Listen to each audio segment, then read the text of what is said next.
டெல்லியில் ஒரு கொடுமையான விஷயம் நடந்திருக்கு. ஒரு பொண்ணை கேங் ரேப் பண்ணியிருக்காங்க. 2012 நிர்பயா ஒரு பொண்ணை பஸ்ஸில் ட்ராவல் பண்ணி இருந்தாங்க. அப்போ 6 பேர் கேங் ரேப் பண்ணாங்க. அதே இன்சிடெண்ட் தான் நம்ம டெல்லியில் இப்போ நடந்திருக்கு. ஒரு பொண்ணை கண்டக்டரும் பஸ் டிரைவரும் கேங்காக ரேப் பண்ணியிருக்காரு. இந்த மாதிரி கொடுமையான விஷயம் டெல்லியில் நடந்திருக்கு. அந்த டெல்லி மக்களுக்கே அதிர்ச்சியான விஷயமா இருக்குது. டெல்லியில் மட்டும் இல்லை, உலகத்துக்கே இது மிகப்பெரிய அதிர்ச்சியான ஒரு விஷயந்தான். என்ன நடந்திருக்குன்னா, டெல்லி பித்தப்பூர் ஸ்லம் ஏரியாவில் சேர்ந்தவங்க தான் அந்த லேடி. அவங்களுக்கு ஏஜ் 30 இயர்ஸ். அவங்களுக்கு 3 கிட்ஸ் இருக்காங்க.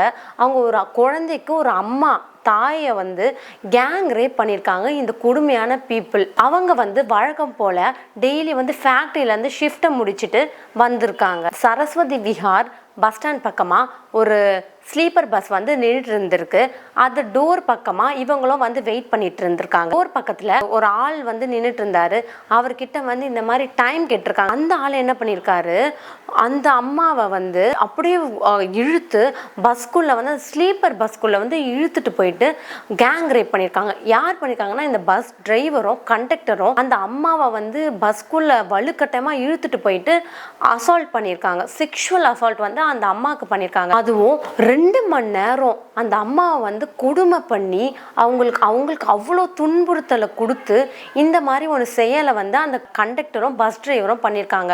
அதுக்கப்புறம் அந்த அம்மா என்ன பண்ணியிருக்காங்க, போலீஸ் ஸ்டேஷனில் போயிட்டு இவங்க மேலே கம்ப்ளைண்ட் கொடுத்துருக்காங்க. கம்ப்ளைண்ட் கொடுத்த பிறகு இவங்க 2 பேருக்கும் எஃப்ஐஆர் போலீஸ் ஃபைல் பண்ணிட்டாங்க. பட் இருந்தாலுமே எப்படி தான் இவ்வளோ மனசு வருது இந்த மாதிரி கொடுமையை பண்ணுறதுக்கு? இதே மாதிரி தான் 2012 நிர்பயாக்குமே நடந்துச்சு. அவங்க பஸ்ஸில் நைட் டைமில் அவங்களோட ஃப்ரெண்டு கூட ட்ராவல் பண்ணிட்டு இருக்காங்க. 6 பேர் சேர்ந்து அந்த பொண்ணை கொடுமையான முறையில் கேங் ரேப் பண்ணி இறந்தே போயிட்டாங்க. அதே மாதிரி இப்போ நம்ம டெல்லியில் நடந்திருக்கு. அதே மாதிரி பஸ்ஸில் தான் இதுவும் நடந்திருக்கு. இந்த மாதிரி பெண்களுக்கு சுத்தமாக சேஃப்டியே கிடையாது. ஒரு டைம் கேட்டதுக்காக அந்த அம்மாவை இப்படி ரேப் பண்ணி கொடுமை பண்ணிட்டு இருக்காங்க. டைம் கேட்டது ஒரு தப்பா? ஏதோ எமர்ஜென்சி, அதுக்காக டைம் கேட்டிருப்பாங்க. அதுக்காக நீங்கள் வலுக்கட்டாயமாக அந்த லேடி இழுத்துட்டு போயிட்டு ஃபோர்ஸாக செக்ஷுவல் ஹராஸ் பண்ணியிருக்காங்க.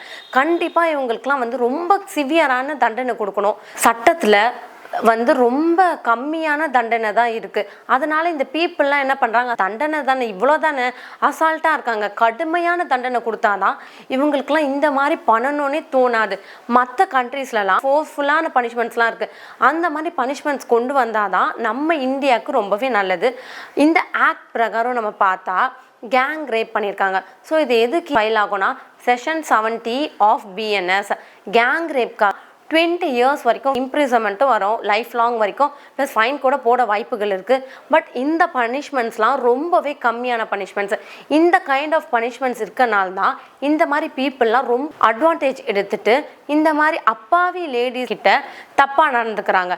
ஸோ சட்டத்தை இன்னும் கடுமையாக ஆக்கினா தான் இந்த மாதிரி தண்டனை தவிர்க்கலாம்.